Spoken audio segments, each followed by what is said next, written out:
4 دفعه عروسی کردی؟ 4 خانمت فوت کرد. باز 4 تا دیگه گرفتی.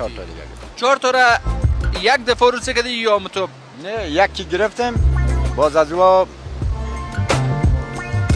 28 تا بچه شد. آدم زن اول کلش بچه بود؟ کلی بچه، یک دختر نشد. باز ما دیگه همین تو در ارمان دختر ماندیم که یک دختر خمار ماندی. بله. باز زن دوم گرفتیم باز دوم نشد. او 30 تا اولاد شده بود. 28 تا 30 دو کم 60. سوم گرفتم 20 تا شد. چهارم گرفتم 26 تا شد.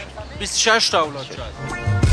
26 24 اگر این بگیریم 80 رو بگیریم 104. در 4 زن وفات کرد اما 104 فرزند ما. کلش بچه. کلش. هنوزم خمار دختر ماندی. خمار دختر. تو مطمئنی خمار دختر هنوز موندی؟